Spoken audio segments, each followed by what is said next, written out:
mag-check kami about sa Miss Universe 2025. So, pageant enthusiast at sang unsay ka comment. So, go ahead about the top 5. Hi guys, so it's me Jeron, and about the controversy of the Miss Universe 2025, and as a pageant vlogger and is a pageant enthusiast and a pageant fans since 2010 from Venus Ra to the present. So ang top 5 yun kung based sa Q&A performance level kinsa yun ang impactful for me, deserve ni Kutabo, basta something na Kote fam, basta mo na siya.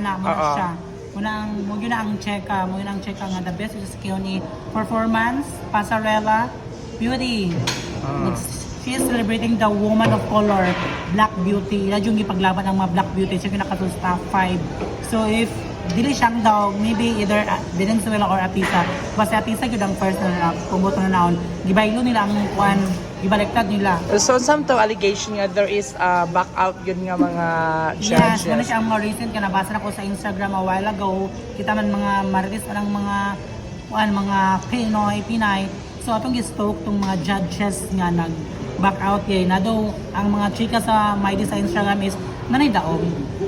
So wala pang show yes, na nag-proclaim na sa daog. Wala pa preliminary, wala pa everything, daog na si Mexico. Viva Mexico. Viva Mexico. So man gitawag na to nga kanang gabi ang cooking show gidayda. And to sum up, after all, beauty pageant is business. So business yun, after all, business is business.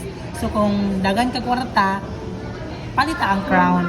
Kita Pilipinas, go BBM, palitan na lang ang crown kay dagan yung billion sa kwarta. Earth Laban na kita na kay kay kuan magid ang kuan kanang business na gid sa karon gyud. So basag guwapa ka, pinaka-bright ka na wala ka anak.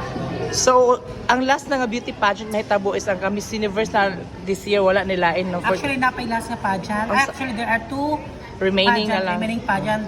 This coming November 27, don't forget to watch Miss International 2025 to be held in Tokyo, Japan.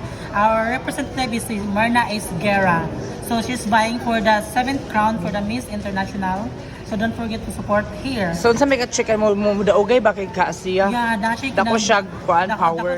Sana siya winning glow actually. Si Marna Esguerra is mainhin pabibigay. That's the Miss International values that hold for how many years?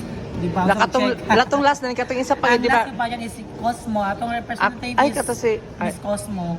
Atong representative is si Fernandez. I forgot the first name, si Kuan. Chelsea Fernandez. Okay. Atong representative for Miss Cosmo. So don't forget to support our class 2 pageant, international pageant So let's support there guys. Kaya muna na itong kasi maka-crown ta this year. Kaya nakadawag na sa Miss Grand. So there's another 2 pageant nga itong kaon ng crown.